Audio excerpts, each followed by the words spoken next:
پاکستان آپ کو پتہ ہی ہے کہ ہر طرح کے قدرتی حسن اور فطرت کے دلکش نظاروں سے مالا مال ہے، اور جہاں سمندر ہے، خوبصورت وادیاں ہیں، جھیلیں ہیں، بہتے دریا، جھرنے، مترنم جھرنے ہیں۔ اچھا آپ کو ضرور مطلب بیچ میں ترنم بھی چلیں کر لیں، کچھ نہیں ہوتا، لیکن پہاڑی علاقے بھی ہیں، یو نیم اٹ، ہر قسم کی خوبصورتی جو ہے وہ ایک ایگزمپلری ہے۔ نیل گوں سمندر ہے، نیل گوں سمندر۔ میں چپ ہو جاتی ہوں۔ عبداللہ really wants to tell you مجھے کہ ہم ایڈجیکٹیوز کیوں نہیں ایڈ کرنے دے رہی؟ اچھا کریں نا پھر آپ آگے بتاتے، ہم بات ایکچولی یہ سب کچھ تو ہمیں پتہ ہے کہ ہے، تو ان علاقوں میں غیر ملکی سیاح بھی آتے ہیں، لیکن مقامی جو ٹورسٹ ہیں ان کی آمد و رفت جو ہے وہ سب سے زیادہ ہوتی ہے، اور یہ درست ہے کہ سیاحت کے بھی آداب ہوتے ہیں، مگر اب ہم بات پہ آ رہے ہیں۔ افسوس کے ساتھ کہنا پڑ رہا ہے کہ ہمارے یہاں لوگ سیاحتی آداب کا خیال نہیں کرتے، اور اکثر جو ٹورسٹ ہیں جن علاقوں میں جاتے ہیں، ادب کے ساتھ کہہ رہی ہیں کہ سیاحت کے آداب ہوتے ہیں، میں کہتا ہوں بیسک تمیز ہوتی ہے بھائیوں اور بہنوں۔ لیکن چونکہ ہم اپنی بات کر رہے ہیں، دیکھیں ہم جب کہیں اور جاتے ہیں ملکوں میں تو ہم تھوڑی سی تمیز میں آ ہی جاتے ہیں۔ وہی تو میں کہہ رہا ہوں کہ مطلب ہم بہت ہی ہم بدتمیز ہیں، بہت ہی لکھنوی ہو گئے، ہم یہ کہتے ہوئے سیاحت کے آداب ہوتے ہیں، کوئی بیسک مینرز ہوتے ہیں، کوئی ایٹیکیٹس ہوتے ہیں، کوئی تمیز ہوتی ہے، کوئی آپ کی پرورش ہوتی ہے جس کا ہمیں خیال رکھنا چاہیے۔ ہما پرسوں آپ کو پتہ ہے، یہ تو سیاحتی مقامات کی بات کر رہے ہیں،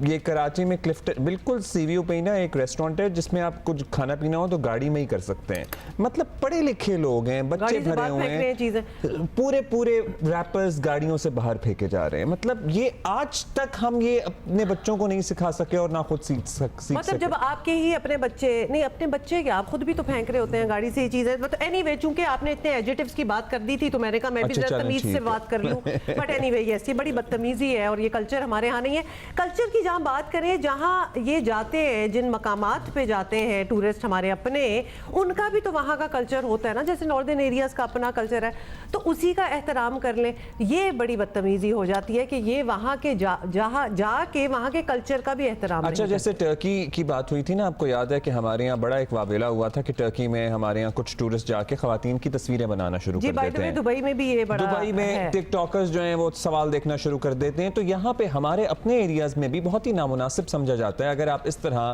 کیلاش وغیرہ جاتے ہیں۔ لوگوں کو بہت شوق ہے بنا پوچھے بنا اجازت لیے تصویریں بنانے کا۔ اور بھی آپ ان جگہوں پہ جائیں تو آپ جن لوگوں کی تصویریں بنا رہے ہیں، آپ کو بیسک ایٹیکیٹس ہونے چاہیے نا کہ آپ ان سے پوچھیں۔ پھر پارکنگ کرنے کی تو تمیز ہے ہی نہیں، پھر ہر چھوٹے معاملات پر لڑائیاں ہوتی ہیں۔ دیکھیے، اور یہ بھی بات درست ہے کہ ہمارے یہاں سیاحوں کو بھی چیلنجز آتے ہیں۔ ہمارا ہاسپٹیلٹی انڈسٹری کا وہ حال نہیں ہے جو کہ آئیڈیلی ہونا چاہیے ہمارے جیسے ملک میں، جس میں اتنے مطلب ہمارا زمینی رقبہ جو ہے وہ ٹھیک ہے بڑا ہے، لیکن کینیڈا کا ایک صوبہ بھی ہم سے بڑا ہے اور اس میں ایک ہی جیسے ٹرین ہے۔ ہمارے یہاں اتنے خطے میں ہر ٹرین آپ کو ملتا ہے۔ We are ideal in every sense. تو basically when we go to these places, ہم اپنی انجوائمنٹ کے لیے جاتے ہیں، لیکن ہم کافی گند بھی مچا کے آتے ہیں اور ریسپیکٹفل بھی ہوتے ہیں، اور وہاں کے کلچر کو سمجھتے بھی نہیں ہیں، we take it for granted. Basically یہ چیزیں بدلنی پڑیں گی۔ ہاں، بچوں کے ڈائپر تو ہم سمجھتے ہیں فرض ہے کہ چاہے وہ جھیل سیف الملوک ہو، عطا آباد لیک ہو، بچوں کے ڈائپر آپ نے ٹھیک ہے جی گندا ہے، آپ اپنی گاڑی میں رکھ لیں یار، کچھ بھی کریں، تھوڑی دیر وہ برداشت کریں یا پھر ڈسٹ بن کا انتظار کریں۔ تو یعنی اب ہم نے اس پہ اس لیے بات کرنی ہے بیکاز وہ کلچر بھی ہے، ہم لوگوں کو یہاں بیٹھے پروموٹ کرتے ہیں جی موسم بڑا اچھا ہے، اور آپ لوگوں کو اپنی جائیں ان علاقوں میں تو ساتھ ساتھ نا سڑک کے آرچڈز چل رہے ہوتے ہیں، آڑو کے، خوبانی کے باغات چل رہے ہوتے ہیں، وہ آپ کی پراپرٹی تو نہیں ہے، یہ تو آپ کو اتنی تمیز ہونی چاہیے۔ وہاں پہ اکثر لوگ نظر آ جاتے ہیں، آپ نے پھل کھانے ہیں، آپ اجازت لے لیں۔ اچھا جی، ہم نے اپنے کورسپونڈنٹس سے بات کی اور بہت جگہوں پہ ہم اپنے کورسپونڈنٹس ہم نے بات کی۔ سب سے پہلے آپ کو سوات سے محبوب علی سے بات کروائیں گے، لیکن سوال ہمارا یہ تھا کہ ٹورسٹ سیزن میں